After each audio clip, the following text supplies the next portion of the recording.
Gloire au Seigneur.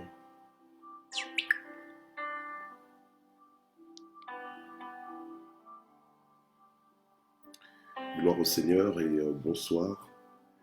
Bonsoir et bienvenue à l'église Parole de Vie pour cette étude biblique.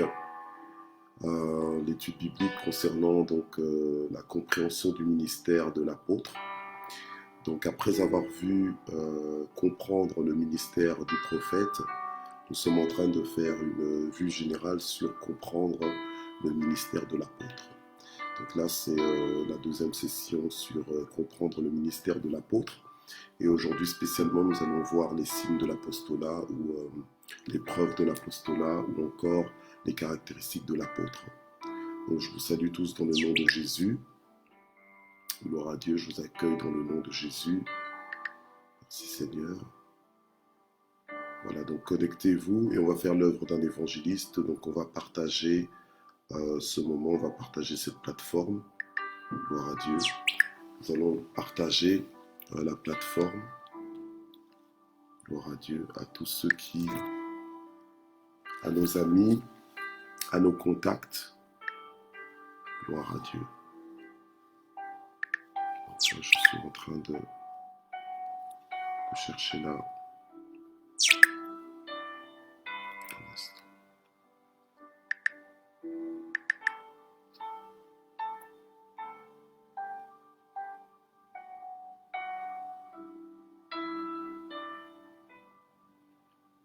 Voilà.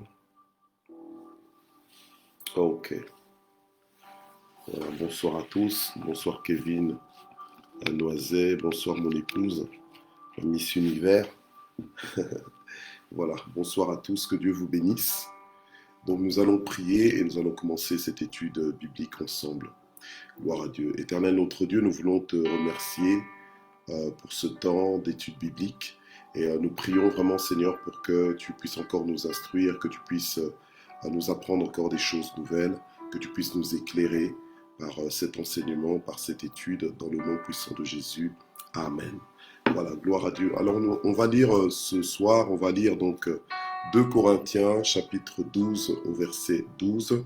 La Bible nous dit ceci, donc c'est Paul qui parle aux chrétiens de Corinthe, donc l'apôtre Paul, qui parle aux chrétiens de Corinthe, et il dit ceci: « Les signes distinctifs de l'apôtre ont été vus à l'œuvre au milieu de vous, par une patience à toute épreuve, par des signes, des prodiges et des miracles. » Les signes distinctifs. Donc les signes distinctifs, ce sont des signes qui nous permettent donc de reconnaître, donc des signes distinctifs, donc des signes qui mettent à part quelqu'un pour pouvoir le reconnaître dans une certaine catégorie. Et Paul va dire que les signes distinctifs de l'apôtre ont été vus à l'œuvre au milieu de vous, par une patience à toute épreuve, par des signes, des prodiges et des miracles. Par des signes, par des prodiges et des miracles, mais aussi par une patience à toute épreuve. Voilà, gloire au Seigneur. Alors, lorsqu'on voit donc à partir du premier chapitre, l'apôtre Paul, au premier verset, se présente en disant « Paul, apôtre du Christ ». Gloire au Seigneur. Paul, apôtre du Christ Jésus, par la volonté de Dieu, et le frère Timothée, à l'église de Dieu qui est à Corinthe, et à tous les saints qui sont dans toute la caille. Donc en fait, Paul se présente, il se présente donc quand il écrit, donc il se présente comme l'auteur de la lettre qu'il écrit donc aux Corinthiens. Il se présente comme un apôtre.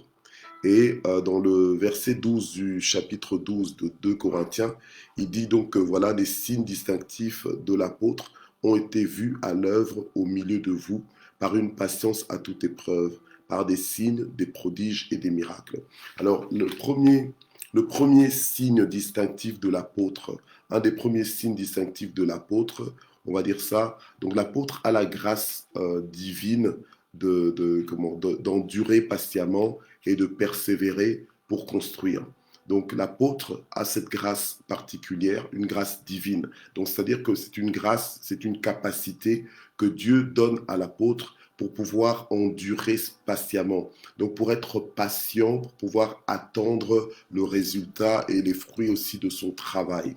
Voilà. Et la patience, c'est donc un signe très important dans le caractère de l'apôtre.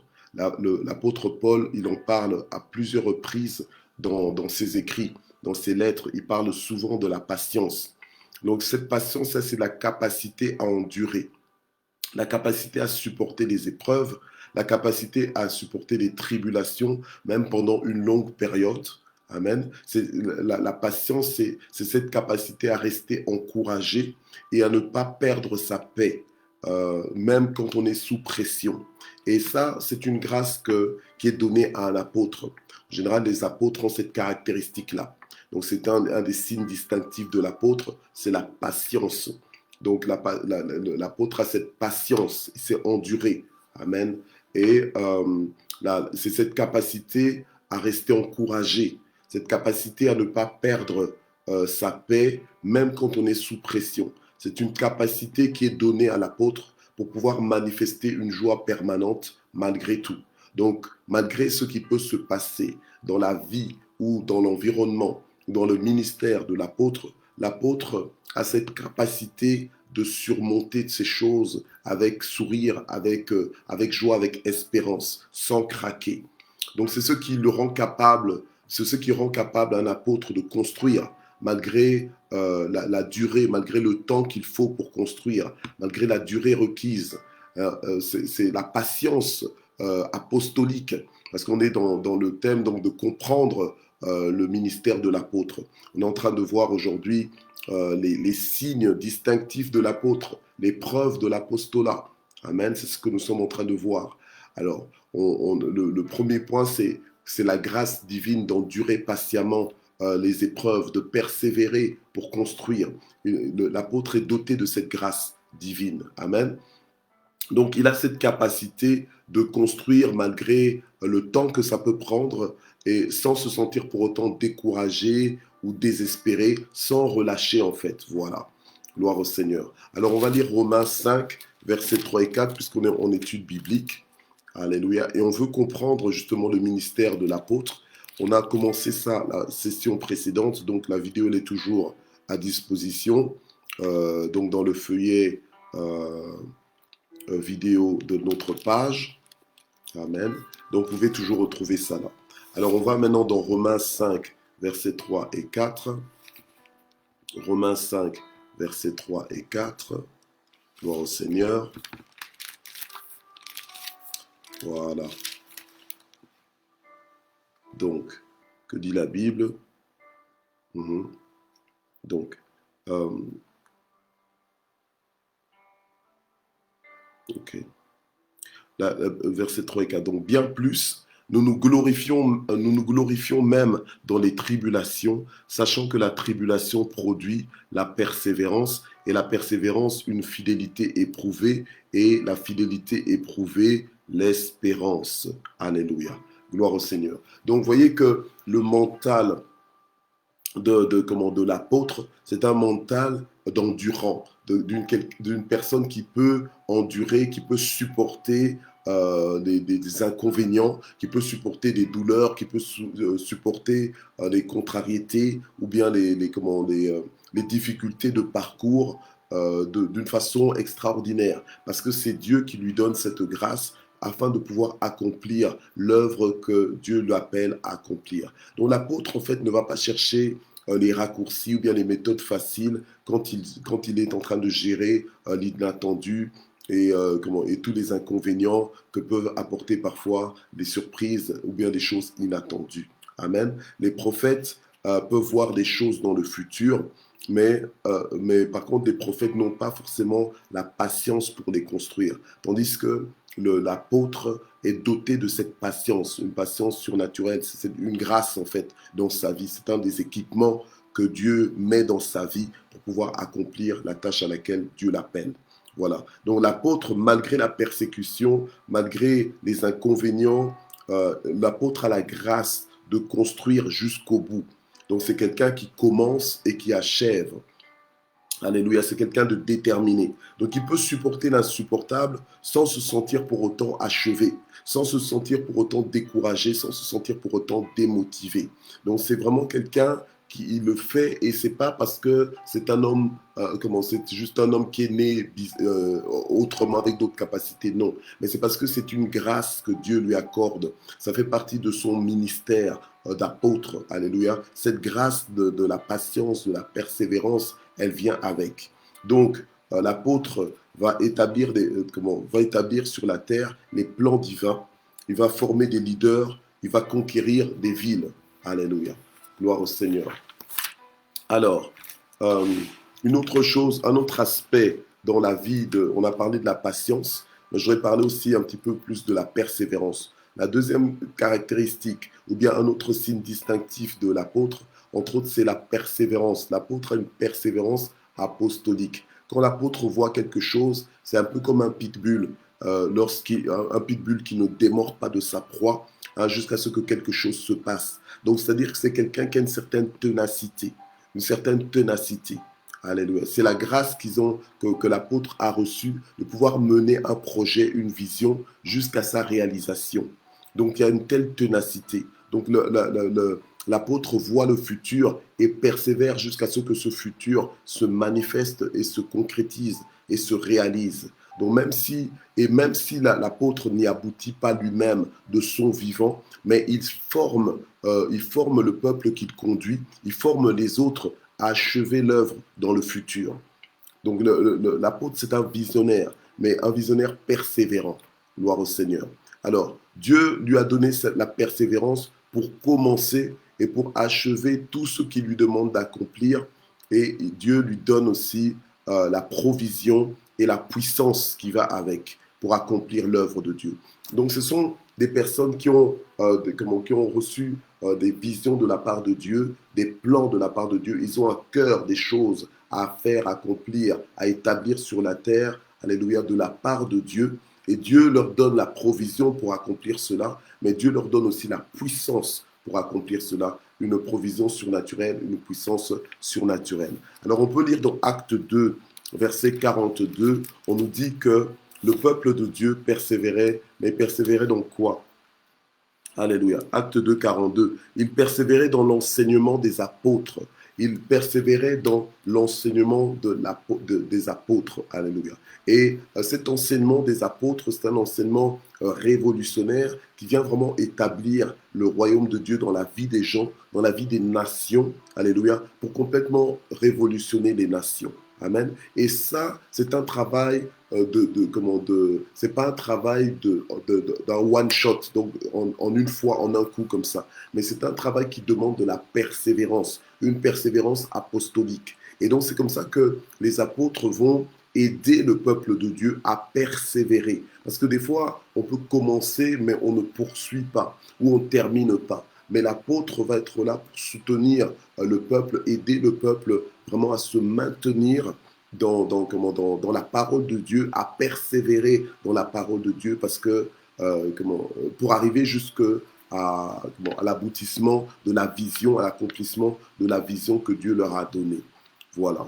Alors, une troisième caractéristique, c'est que l'apôtre aussi a une autre grâce, la grâce de pouvoir souffrir pour Dieu et pour le royaume de Dieu.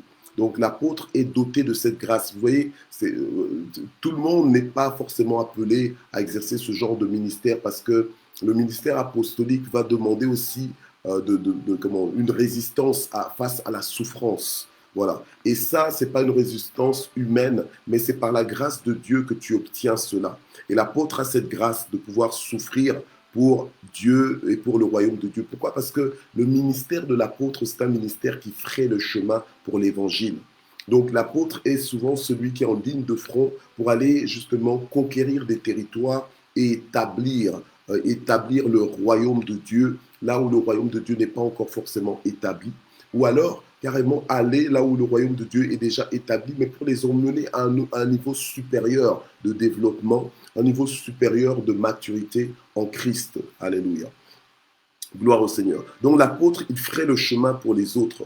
Alléluia. Donc il reçoit une révélation qui fait qu'il va être le premier à aller de l'avant Amen. Et ce qui va soulever beaucoup de combats en fait dans sa vie, ce qui va soulever beaucoup d'oppositions, aussi bien visiblement que invisiblement. Et souvent, ce sont des oppositions spirituelles, mais qui vont se manifester par toutes sortes de tracasseries dans la vie de l'apôtre. Mais l'apôtre a cette grâce, ce qui fait qu'un apôtre demeure dans sa vision et demeure dans la poursuite de l'accomplissement de son mandat divin, c'est qu'il a cette grâce de souffrir pour Dieu et pour le royaume de Dieu. Et il considère cela même comme un honneur de pouvoir souffrir pour le royaume de Dieu. Alors, dans Luc, Luc chapitre 11, verset 49, Luc chapitre 11, verset 49, la Bible nous dit ceci. Que c'est pourquoi la sagesse de Dieu a dit: je leur enverrai des prophètes et des apôtres, et ils en tueront et en persécuteront. Donc en fait, on voit là, entre autres, que les apôtres sont exposés à de grands dangers, parfois même carrément à la mort. Parce que ce sont des gens qui vont avec l'évangile pour imposer l'évangile, pour imposer la bonne nouvelle du royaume de Dieu dans des territoires parfois qui sont hostiles. Ils vont parfois vers des populations qui ne sont pas du tout disposées à recevoir l'évangile et ça peut même leur coûter leur vie. Mais ils ont la grâce, ils ont cette grâce. C'est pour ça les apôtres ont quelque part, dégagent des fois une certaine vaillance. Ils dégagent souvent une certaine vaillance. Ils osent être ou bien faire le ministère là où tout le monde fuit dans ce territoire. Eux, ils sont là parce qu'ils sont envoyés par Dieu, ils se savent envoyés par Dieu. Voilà. Donc Paul aussi, lors de sa conversion, entre autres, a été prévenu des souffrances à venir, des souffrances qu'il aurait à passer, des souffrances qu'il aurait à endurer, des souffrances auxquelles il aurait à faire face. On peut le voir dans Actes chapitre 9, au verset 16. Actes chapitre 9, au verset 16. La Bible nous dit ceci. Voilà. Et je lui montrerai combien il faudra qu'il souffre pour mon nom. Alléluia. Donc, l'apôtre n'est pas quelqu'un qui n'est pas prévenu des souffrances. Donc, les souffrances sont partie aussi de son ministère. Donc, il doit pouvoir supporter, gérer cela, compter sur la grâce de Dieu, alléluia, pour arriver à accomplir son ministère. Gloire à Dieu. J'espère que vous comprenez ce que je suis en train de dire. Alors, on va dans 2 Corinthiens, chapitre 11, versets 23 à 27.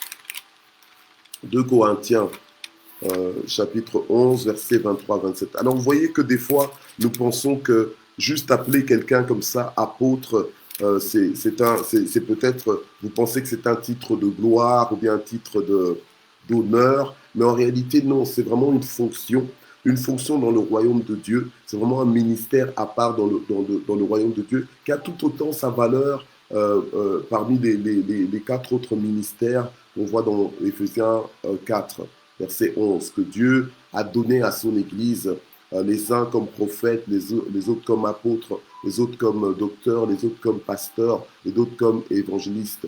Donc, en fait, ces 5 ministères-là ont été donnés à l'Église pour l'édification de l'Église. L'Église a besoin d'être exposée à ces 5 grâces afin vraiment d'être établie, élevée, d'arriver à son plein fonctionnement, à sa pleine maturité, comme il se doit. Et donc, une église qui n'est exposée qu'à un seul type de ministère, je crois que c'est une église qui manque quand même certains aspects dans son développement. C'est un petit peu comme un enfant qui ne mange qu'un type d'aliment, qui ne lui apporte qu'un certain type on va dire, de vitamines ou de protéines. Ben, il va lui manquer certaines vitamines, il va lui manquer certaines protéines, certains éléments dont son corps a besoin par rapport alimentaire. Donc, c'est pour ça qu'il faut varier la nourriture qu'on mange pour pouvoir s'exposer aux différents peut-être minéraux, aux différentes vitamines, aux différentes substances dont notre corps a besoin afin de bien se développer. Voilà. Alors, on est dans 2 Corinthiens 11, au verset 23, de verset 23 au verset 27. Donc voilà, la Bible nous dit ceci. Sont-ils serviteurs de Christ? Ok. Sont-ils serviteurs de Christ? Je parle en termes extravagants. Je le suis plus encore par les travaux, bien plus par les emprisonnements, bien plus par les coups, bien davantage, souvent en danger de mort. 5 fois j'ai reçu des Juifs 40 coups moins un, et 3 fois j'ai été battu par de verges. Une fois j'ai été lapidé, 3 fois j'ai fait naufrage et j'ai passé un jour et une nuit dans l'abîme. Souvent en voyage, exposé aux dangers des fleuves, aux dangers des brigands, aux dangers de la part de mes compatriotes, aux dangers de la part des païens, aux dangers de la ville, aux dangers du désert, aux dangers de la mer, aux dangers parmi les faux frères, au travail et à la prière, souvent dans les veilles, dans la faim et dans la soif, souvent dans les jeûnes et dans le froid et le dénouement. Donc on voit ici que l'apôtre, pour accomplir son ministère, il doit vraiment compter sur la grâce de Dieu pour pouvoir souffrir pour Dieu et pour le royaume de Dieu. Là, Paul énumère le genre de souffrance auquel il a pu faire face, à toute forme de danger, à toute forme de détresse, à toute forme de labeur, donc de travail et de peine. Et aussi, souvent, il a dû veiller, donc le manque de sommeil, dormir au minimum. Et parfois, il était dans la faim, parfois même dans la soif. Il était souvent dans le froid même et dans le dénouement. Donc, il n'avait rien du tout. Donc, en fait, vraiment, ce ministère d'apôtre, c'est un ministère où quelqu'un, un homme ou une femme appelé par Dieu à accomplir ce genre de ministère, et doit compter sur la grâce de Dieu parce que ce ne sera pas toujours facile. Ce n'est pas un ministère qui est forcément facile. C'est pour ça que même tous les ministères, là, que ce soit pasteur, que ce soit prophète et tout, sont des ministères qui doivent compter sur la grâce de Dieu parce que ce n'est pas des tâches faciles à accomplir. Des fois, il faut faire des sacrifices. Il faut souvent, même des fois, faire beaucoup de voyages. La Bible dit souvent en voyage, exposé au danger des fleuves, au danger des brigands, au danger de la part même de ses compatriotes. Donc en fait, Paul était vraiment exposé à toutes sortes de dangers suite à son ministère apostolique. Mais la grâce de Dieu était là. Gloire au Seigneur. Amen. Alors on va lire 2 Corinthiens, 2 Timothée, 2 Timothée 4, verset 16. 2 Timothée 4, verset 16. Donc on est en train de comprendre, pour ceux qui viennent de nous rejoindre, pour ceux qui nous suivent en marche, on est en train de comprendre le ministère de l'apôtre. C'est ce qu'on est en train de voir aujourd'hui. Gloire au Seigneur. Donc 2 Timothée chapitre 4, verset 16 d'abord pour commencer.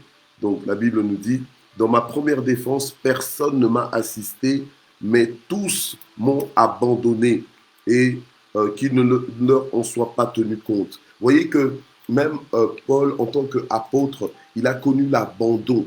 Il a connu l'abandon. Donc, c'est-à-dire que des gens l'ont abandonné, même ses fils spirituels, à un moment donné, l'ont abandonné. Il dit que tous m'ont abandonné. Voyez. Donc, il a connu l'abandon. C'est pas facile de se sentir abandonné, rejeté, renié. Mais il a connu ça en tant qu'apôtre. Mais ça n'a pas arrêté à continuer à aimer, à continuer de pardonner, à continuer son mandat divin. Alléluia. À continuer d'œuvrer pour le Seigneur. Mais c'est par quoi? C'est grâce à quoi? C'est grâce à cette grâce, à cette capacité surnaturelle et divine qu'il a reçue de la part de Dieu, de pouvoir souffrir pour le royaume de Dieu, pour la cause du royaume. Alors on va lire le verset 9 et 10 qui nous dit ceci. Tâche de venir au plus tôt vers moi, car Démas m'a abandonné par amour pour le siècle présent, et il est parti pour Thessalonique. Crescence est allé en Galatie et Tite en Dalmatie. Donc voilà, il dit encore une fois que qu'il a été abandonné par ses enfants, abandonné par ses collaborateurs. Et ce n'est pas facile, alléluia, ce n'est pas facile, mais la grâce a été donnée, alléluia, à l'apôtre pour pouvoir survivre, pour pouvoir continuer l'édification des fils spirituels malgré les trahisons et les rejets, malgré la peine que cela provoque. Donc c'est une grâce qui lui est donnée.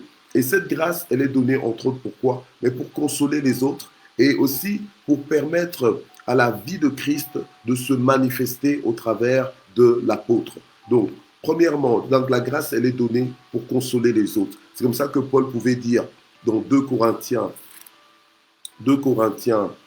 chapitre 1, verset 4. 2 Corinthiens chapitre 1, verset 4. On va lire ça ensemble.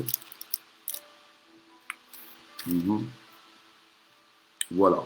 2 Corinthiens chapitre 1 verset 4. Lui qui nous console dans toutes nos afflictions, afin que, par la consolation que nous recevons nous-mêmes de la part de Dieu, nous puissions consoler ceux qui se trouvent dans toutes sortes d'afflictions. Donc, cette grâce-là de pouvoir souffrir pour le royaume de Dieu, eh bien, je veux dire, c'est comme un esprit de consolation aussi, un esprit qui te fait triompher de toutes tes afflictions. Et par la consolation que tu reçois, ça te rend capable maintenant de consoler les autres. Voilà. Et ensuite, au verset 11, on nous dit, vous-même aussi, nous assistons par la prière, ainsi plusieurs personnes auront obtenu pour nous cette grâce et plusieurs en rendront... Ah pardon, un instant. Je crois que je me suis... Oh pardon. C'est 2 Corinthiens 4, verset 11. 2 Corinthiens 4, verset 11. Voilà. Car nous qui vivons, nous sommes sans cesse livrés à la mort à cause de Jésus, afin que la vie de Jésus se manifeste aussi dans notre chair mortelle. Voilà. Donc cette grâce de pouvoir souffrir pour l'évangile, c'est aussi pour pouvoir permettre à la vie de Christ de se manifester au travers de la vie de l'apôtre. Gloire à Dieu. Alors, en quatrième point, ce qu'on va voir pour terminer cette étude biblique aujourd'hui, c'est que l'apôtre a un cœur de père. L'apôtre a aussi un cœur de père. Une des caractéristiques de l'apôtre, c'est que l'apôtre a un cœur de père. Il a avec le troupeau de Dieu une relation paternelle. Une relation paternelle. Donc l'apôtre souvent considère toutes les personnes qu'il dirige comme ses enfants, ses fils et ses filles spirituels. Alléluia. Alors on va lire Galates 4, versets 19 à 20. Donc l'apôtre, attendez, on va lire d'abord Galates 4. Voilà.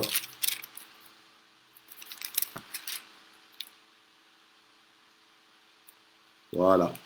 Galates, versets 19 et 20. Mes enfants, pour qui j'éprouve de nouveau les douleurs de l'enfantement. Donc c'est Paul qui parle aux Galates. Mes enfants, pour qui j'éprouve de nouveau les douleurs de l'enfantement, jusqu'à ce que Christ soit formé en vous. Donc la détermination de l'apôtre, c'est d'impacter, c'est d'influencer, c'est commencer la passion de l'apôtre, c'est d'avoir des fils spirituels et de les faire grandir, de les élever. Alléluia. C'est d'avoir des enfants naturels, mais aussi des enfants spirituels, afin de pouvoir les aider à reconnaître leur appel en Dieu. Donc, il dit, mes enfants pour qui j'éprouve de nouveau les douleurs de l'enfantement, jusqu'à ce que Christ soit formé en vous.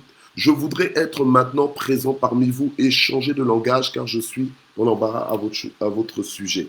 Okay. Donc, la passion de Paul, c'était d'être avec ses enfants, de les élever dans un cadre de discipolat. Donc, de faire des disciples, leur apprendre à suivre son exemple, à marcher selon lui. Donc, il va les enseigner, il va les équiper, il va les influencer. Amen. Et il va élever en eux des leaders, des dirigeants. Amen. Et avec la révélation que l'apôtre a, il va la transmettre aux autres, amen, au travers d'une relation paternelle, amen. Et donc, il va les enseigner donc, au travers du disciple-là. En fait, l'apôtre voit l'Église en termes de famille chrétienne et non pas en termes d'orphelinat. Un orphelinat là où il n'y a ni père ni mère, non. C'est comme une famille chrétienne où tu as des parents spirituels, amen. Voilà, et ça prend du temps à élever les enfants, ça prend du temps, ça réclame beaucoup d'amour. Mais l'apôtre a cette grâce d'avoir un cœur de père qu'il administre justement à ses enfants. Et donc, il adopte des églises. Donc, il y a des églises qui viennent sous son leadership. Il adopte des églises qui ont peut-être déjà commencé en dehors de lui, ou alors des églises que lui-même il a commencé, mais elles viennent sous le chapeau, sous l'autorité de l'apôtre, sous le cœur de père de l'apôtre. Il adopte aussi des ministères, il adopte des fils qui sont peut-être sans père spirituel, mais il les adopte. Amen. Et ils deviennent ses enfants et lui, il leur communique alors son ADN. Il leur communique alors sa vision, il leur communique alors sa pensée. Et comme je disais, ça prend du temps et ça réclame beaucoup d'amour. Mais l'apôtre a le cœur de père, a ce cœur rempli d'amour par rapport à ses enfants spirituels. Gloire à Dieu. Alors, des enfants spirituels de l'apôtre Paul, entre autres, on voit Tite, on voit Timothée, on voit Onésime, pour ne citer que ceux-là. Alors, dans le livre de Philippiens, au chapitre 2, verset 22, on va voir ceci. On va voir que Paul va dire, vous savez qu'il a fait ses preuves, en parlant donc de Timothée, qu'il a fait ses preuves et que comme un enfant auprès de son père c'est qui? C'est Paul. Comme un enfant auprès de son père, il s'est consacré avec moi au service de l'évangile. Vous voyez que Paul ne dit pas il s'est pas consacré pour moi, mais il s'est consacré avec moi. Donc en fait, l'apôtre établit des rapports paternels avec ses enfants spirituels au point qu'on travaille en famille, on fonctionne en famille, en relation familiale. Donc il n'y a pas de rivalité, de concurrence. Amen. Mais bien au contraire, le père veut propulser ses enfants, veut le bien de ses enfants. Donc voilà. Alors aussi vrai que les pères ont une responsabilité vis-à-vis de leurs enfants naturels ou bien spirituels, aussi vrai que les enfants aussi ont un devoir envers leur père spirituel ou bien leur père naturel. Voilà. Donc, alors je vais lire un autre verset pour bientôt clôturer avec ça, comme on a dit, pour clôturer avec ce point. Alors on va lire 1 Thessaloniciens. 1 Thessaloniciens.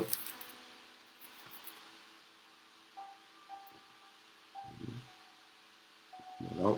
1 Thessaloniciens, versets 8 à 11. Voilà. 1 Thessaloniciens, chapitre 2, versets 8 à 11. Donc, nous aurons voulu, dans notre tendresse pour vous, vous donner non seulement l'évangile de Dieu, mais encore nos propres vies, tant vous nous étiez devenus chers. Vous vous rappelez, frères, notre travail et notre peine, nuit et jour, à l'œuvre, pour n'être à charge à aucun de vous. Nous vous avons prêché l'évangile de Dieu et vous êtes témoins, et Dieu aussi, que nous nous sommes comportés d'une manière sainte, juste et irréprochable envers vous qui croyez. Vous savez, voilà, verset 11, vous savez aussi que nous avons été pour chacun de vous ce qu'un père est pour ses enfants. Donc vous voyez que l'apôtre travaille dans la vision d'un père par rapport à ses enfants. Amen. Donc comme de la même façon dont un père prend soin de ses enfants, de la même façon dont l'apôtre va manifester un cœur de père pour les personnes que Dieu lui a confiées à charge. Amen.